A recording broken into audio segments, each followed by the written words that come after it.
Hey guys, Manga Unboxed here, back for another video, and today I'm going to be bringing you a review of the manga Blood on the Tracks, and I really need a haircut, if you guys cannot tell. But, right back on topic, because I just said that randomly. So, Blood on the Tracks is a manga by Shuzo Oshimi, who is a mangaka that I've been really enjoying right now. I need to get some of his other stuff, like I put Flowers of Evil on my wish list, and Inside Mari, and whatever else he has, because I've been really enjoying him. So far I got the first 3 physicals, but I've actually read ahead to I think there's 90 chapters or something. I actually read the most recent one that came out on my scan website like 20 minutes ago or something, because I didn't realize it came out. But this is just such a good manga, and I'm gonna be telling you why. But before I tell you why I like it so much, I'm gonna have to tell you what it's about. So basically, there's this family, and then there's this mother that loves his Seichi, his child, very much. And one day they go on a hike, and something big happens that day, and it's very hard to explain. Maybe I'll just read the back.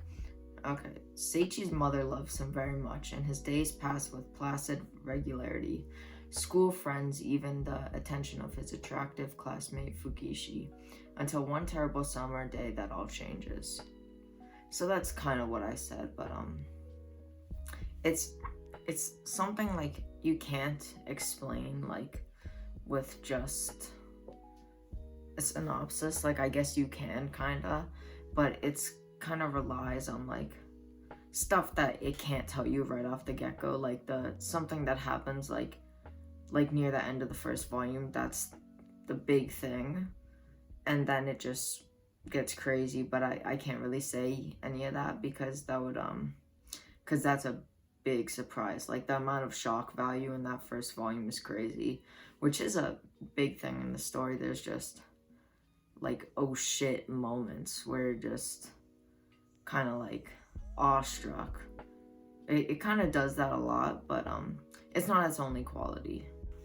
I think that one thing this series does best is Shuzo Oshimi brings a ton of emotion to the characters, and not just like emotion, like just like depth. You don't know why they're doing what they're doing sometimes, and it gets explained. Like, even the 90th chapter I'm on right now, like, I'm doubting so many things because the chapter that just came out was pretty big.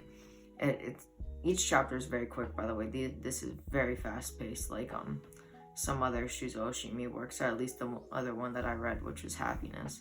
But like I was saying earlier, just so much emotion is brought to this character. You see the main character, I think Seiichi, yeah, that's how you say his name. You see him like go through so much emotion, like so much trauma, and like he's very sporadic. Like, he changes with his emotions a lot. Like, I've seen him go through a bunch of different things in the 90 chapters I've read.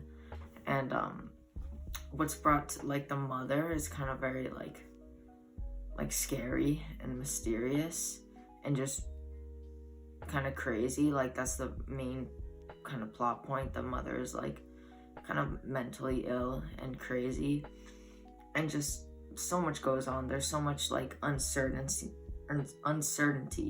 as you read it. You don't really know what's gonna happen next. You can try to anticipate, because Shuzo Oshimi he throws in a lot of symbolism, a lot of I don't know if he puts in foreshadowing.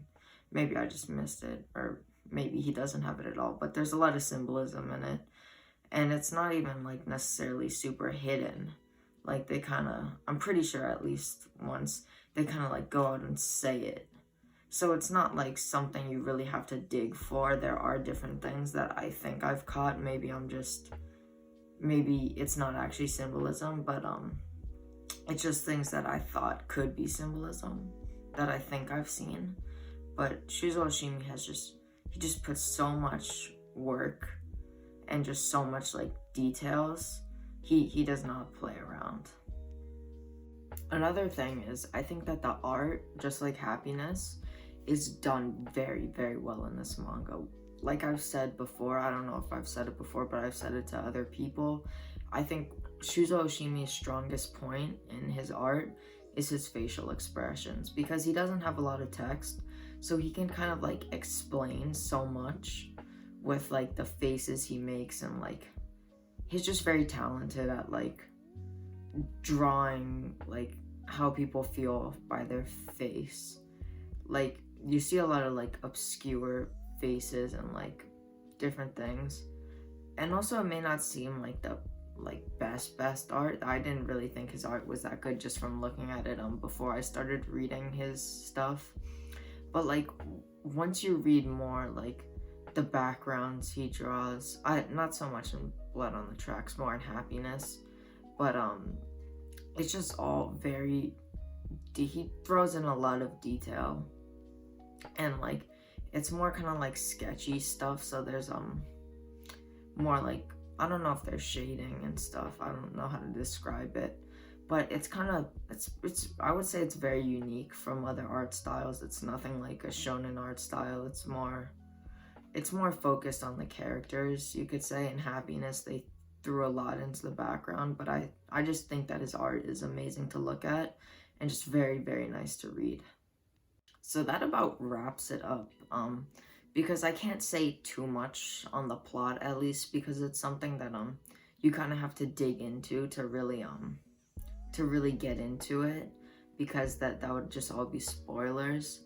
And another thing to mention, this is more of a mature read, and obviously I can't say anything because I'm 14, but when I say like mature read, I mean it has mature concepts, but like I'm fine reading them. Like I obviously don't care if you guys read them and your kids, but it just depends what you consider acceptable. I've gotten some questions like, do you think this is appropriate for a so-and-so year old? And it all kind of depends on what you consider acceptable, because some people read very mature things at younger ages and some people don't really mess with that. So I'm just saying that this has mature concepts. I don't really care what age you are, but it just depends on what you think you can handle, and like it just has mature concepts. It doesn't matter what age you are. You get what I'm saying. But that about wraps up the review. I'll see you guys in the next one.